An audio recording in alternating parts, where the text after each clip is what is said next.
अस्सलाम वालेकुम स्टूडेंट्स। आज हम नंबर थ्योरी का लेक्चर नंबर 3 स्टार्ट करेंगे। इससे प्रीवियस लेक्चर में हमने पहले 5 थ्योरम प्रूव किए थे। आज थ्योरम नंबर 6 देखते हैं। Let A B C belongs to ji where A not equal to zero such that A divides B and A divides C, then A divides B x plus C Y for any integers X and Y. कि हमारे पास A B C कोई 3 integer हैं और ए हमारे पास non zero है, और कह रहे कि if A divides B and A divides C then we will prove that A divides B x plus C Y, कि ए जो है वो बी और सी के लीनियर कम्बिनेशन को भी डिवाइड करेगा। तो देन से पहले वाली चीज़ हमें गिवन होती है, तो उसका यूज़ करेंगे since A divides C sorry A divides B, which implies that there exists an integer d1 belongs to z such that b is equal to a d1। b को हमने a के multiple की form में लिख लिया। अब जो चीज़ proof करनी है उसमें b के साथ x मल्टीप्लाई हो रहा है, तो इक्वेशन 1 को x से मल्टीप्लाई करवा देंगे। मल्टीप्लाई इक्वेशन 1 बाई x, तो हमारे पास आ जाएगा B X is equal to A D one X. इसे इक्वेशन नंबर 2 का नाम दे दें। इसके अलावा दूसरी जो चीज़ गिवन है वो है ए divide C, also a divide C, which implies that there exist N integer d2 belongs to z such that c is equal to A D to. सी को हमने ए के मल्टीपल की फॉर्म में लिख लिया है। इसे इक्वेशन नंबर 3 का नाम दे दें। अब जो चीज़ प्रूफ करनी है उसमें c के साथ y मल्टीप्लाई हो रहा है, तो इक्वेशन नंबर 3 को c से मल्टीप्लाई करवा देंगे। मल्टीप्लाई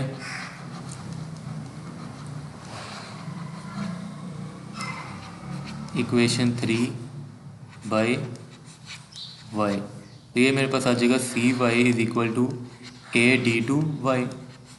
इसे इक्वेशन नंबर 4 का नाम दे दें। अब हमें चाहिए बी एक्स प्लस सी वाई, तो इक्वेशन 2 और 4 को ऐड कर देंगे। Adding equation 2 and 4,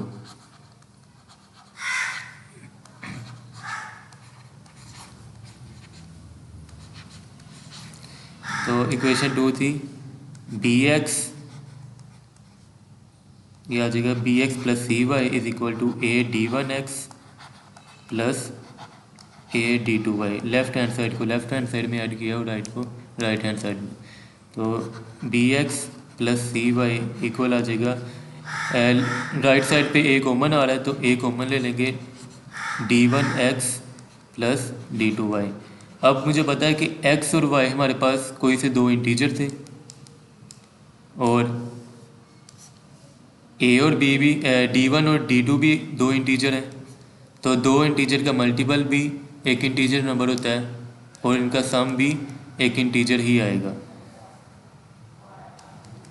since D one X plus D two Y belong कर सेट ऑफ इंटीजर में से, तो हम कह सकते हैं by definition of divisibility A divides B x plus C Y, कि ए जो है वो बी और सी के लीनियर कम्बिनेशन को भी डिवाइड कर रहा है।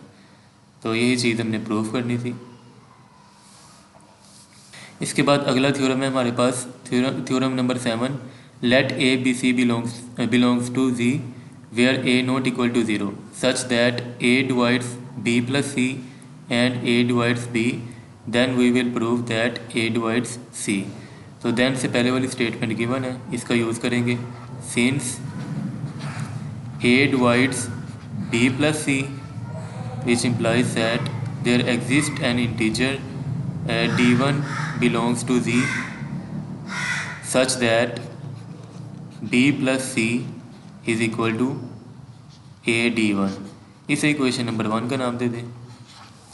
इसी तरह दूसरी चीज़ जो गिवन है वो है a divides b, also a divides b, which implies that there exists an integer d2 belongs to z such that b is equal to a d2। इसे इक्वेशन नंबर 2 का नाम दे दें। अब इक्वेशन नंबर 2 में से b की value उठा के इक्वेशन नंबर 1 में पुट कर दें। पुट इक्वेशन 2 इन इक्वेशन 1, तो ये मेरे पास आ जाएगा a d2 plus C is equal to a d1। a d2 right side पे आएगा तो माइनस हो जाएगा, a d1 is equal to a d1 minus a d2। तो c इज इक्वल टू, इन दोनों में से a कॉमन आ रहा है तो a कॉमन लेंगे तो बाकी बचेगा d1 माइनस d2। अब मुझे पता है कि d1 भी एक इंटीजर था, d2 भी एक इंटीजर है, और दो इंटीजरों को माइनस करें तो वो भी मेरे पास कोई एक इंटीजर आएगा। तो difference of two integer also integer, d1 minus d2 also belongs to z। तो बाय डेफिनेशन ऑफ डिविजिबिलिटी हम देख सकते हैं कि c को हमने a के लिए मल्टीपल की फॉर्म में लिखा हुआ है, तो इसका मतलब है कि a डिवाइड करेगा c को भी। तो ये चीज़ हमने प्रूफ करनी थी। इसके बाद हमारे पास थ्योरम है, theorem number 8। If a divides bi for i is equal to 1 to n, then a divides summation bi xi where xi belongs to z। तो जो चीज़ गिवन है देन से पहले वो यूज़ करेंगे, since a divides bi which implies that there exists an integer di belongs to z such that bi is equal to a di। इसे equation number 1 का नाम दे दें। अब जो चीज़ प्रूफ करनी है उसमें xi भी मल्टीप्लाई हो रहा है bi के साथ, तो मल्टीप्लाई करवा देंगे इक्वेशन 1 को xi के साथ। मल्टीप्लाई इक्वेशन 1 बाय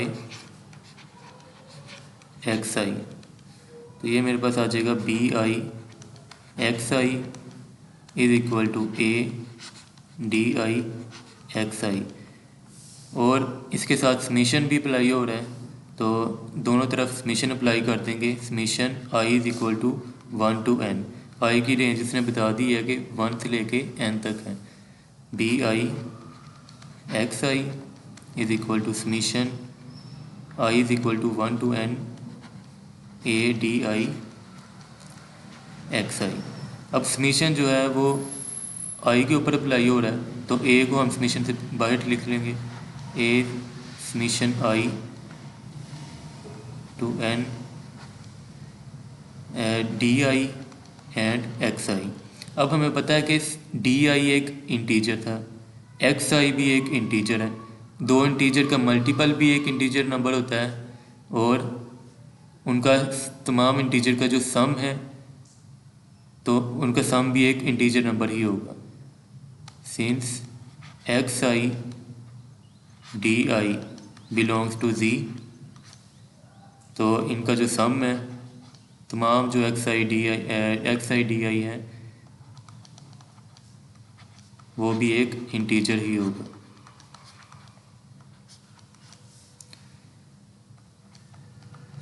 तो ये क्लियरली पता चल रहा है कि summation i is equal to 1 to n bi xi को मैंने a के मल्टीपल की फॉर्म में लिखा हुआ है, तो by definition of divisibility which implies that a divides summation i is equal to 1 to n bi xi। तो यही चीज़ हमने प्रूफ करनी थी। इसके बाद थ्योरम नंबर 9 है, show that if a and b are positive integers and a divides b then a less and equal to b। तो इसमें जो चीज़ देन से पहले वाली है वो गिवन है। क्या क्या गिवन है, a और b हमारे पास पॉजिटिव इंटीजर है और a डिवाइड कर रहा है b को, तो उसके मुताबिक हमने प्रूफ करना है कि a less and equal b होगा। तो since a divides b which implies that there exists an integer d belongs to z such that b is equal to ad। b को हमने a के मल्टीपल की form में लिख दिया, इसे इक्वेशन नंबर 1 का नाम दे दें। अब जो चीज़ गिवन है उसके मुताबिक a और b हमारे पास एक a और b दो पॉजिटिव इंटीजर हैं, तो d भी लाजमी तौर पे कोई एक पॉजिटिव इंटीजर होगा। क्योंकि अगर हम डी को माइनस नेगेटिव इंटीजर लें तो ये राइट हैंड साइड ए से मल्टीप्लाई होके माइनस हो जाएगी, तो बी की वैल्यू क्या आ जाएगी, नेगेटिव। लेकिन स्टेटमेंट में हमारे पास गिवन है कि बी हमारे पास एक पॉजिटिव इंटीजर है, तो डी भी लाजमी तौर पे एक पॉजिटिव इंटीजर होगा greater than zero, greater and equal to 1। तो इक्वेशन 1 में से ए माइनस कर दूं अगर, बी माइनस ए, इसी तरह ए डी माइनस ए, तो राइट साइड पे ए कॉमन आ रहा है, ये आ जाएगा डी माइनस 1। तो ए हमारे पास पॉजिटिव है, बी भी पॉजिटिव है, तो a इंटू डी माइनस 1 भी पॉजिटिव ही होगा, क्योंकि पॉजिटिव इंटीजर 1 से स्टार्ट होते हैं। तो d की वैल्यू या तो मैक्सिमम 1 रख सकता हूँ मैं, या 1 से ग्रेटर। अगर 1 रखूँगा तो आंसर 0 आ जाएगा, तो अगर 1 से ग्रेटर रखूँगा तो उसके कोरिस्पॉन्डिंग कोई पॉजिटिव नंबर आ जाएगा। तो इसका मतलब है कि ये पूरी टर्म मेरे पास ग्रेटर एंड इक्वल टू 0 होगी, क्योंकि d की जो वैल्यू है मैं ले सकता हूँ ग्रेटर एंड इक्वल टू 1। तो ये मेरे पास आ जाएगा b minus A greater and equal to 0 हो जाएगा। तो इधर से a को दूसरी तरफ ले जाऊँ तो मेरा आंसर आ जाएगा b greater and equal to a। तो यही चीज़ मैंने प्रूव करनी थी। इसे यूँ भी लिख सकते हैं a less and equal to b। तो ये था थ्योरम नंबर 9। इसके बाद मेरे पास थ्योरम है, theorem number 10। The relation of divisibility in the set of integers is reflexive transitive but not symmetric. Reflexive का मतलब ये होता है कि कोई भी इंटीजर इटसेल्फ अपने आप को लाजमी तौर पे डिवाइड करता है।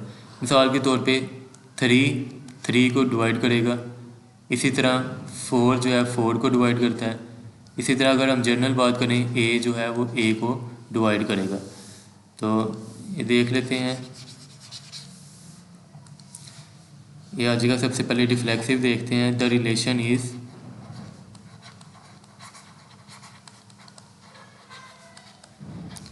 रिफ्लेक्सिव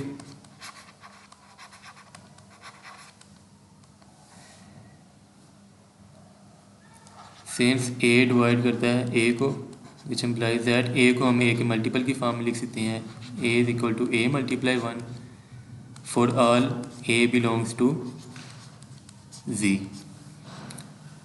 तो ये आ जाएगा hence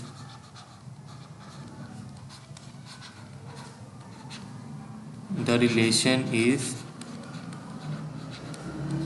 reflexive.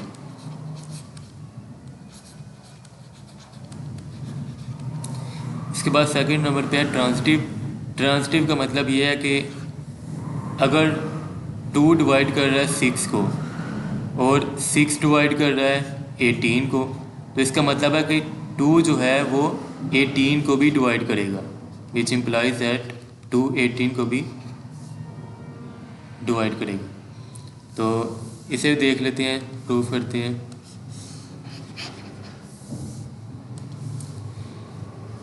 The relation is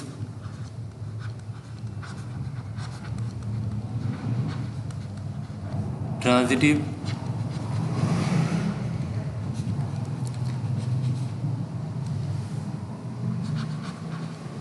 we will show that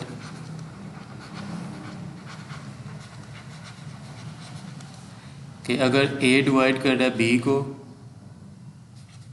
और b डिवाइड कर रहा है c को, तो फिर हम कहेंगे कि a डिवाइड करेगा c को भी। Since a divides b, which implies that there exists an integer d1 belongs to z such that b is equal to a d1। इसे इक्वेशन नंबर 1 का नाम दे दें।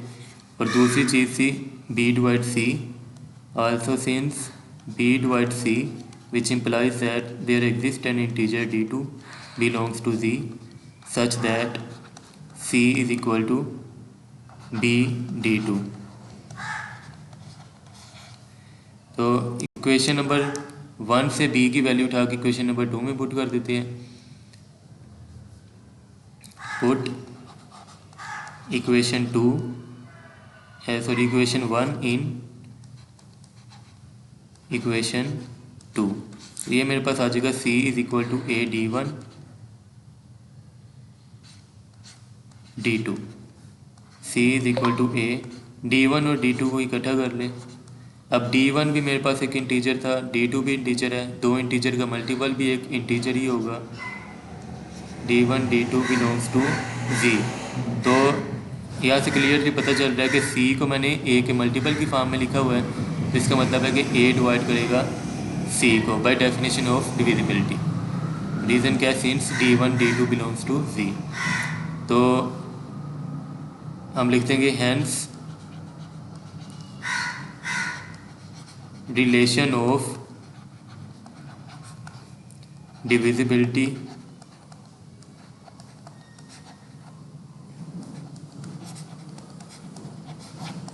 Is transitive. अब एक प्रॉपर्टी रह गई है सिमेट्री की।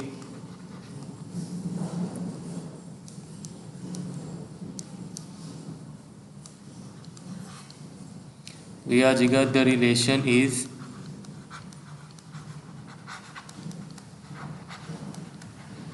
Not symmetric.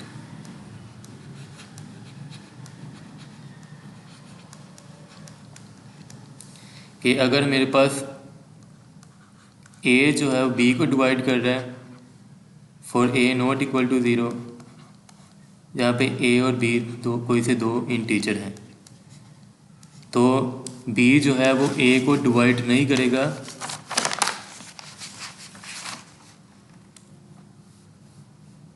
Then B not divide A when A not equal to B। मिसाल के तौर पे हम देख लेते हैं कि 2 जो है वो 10 को डिवाइड करता है, लेकिन 10 जो है वो 2 को डिवाइड नहीं करता।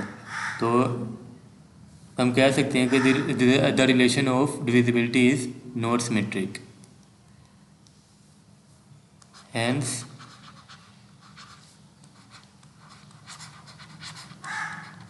Relation of divisibility is not symmetric।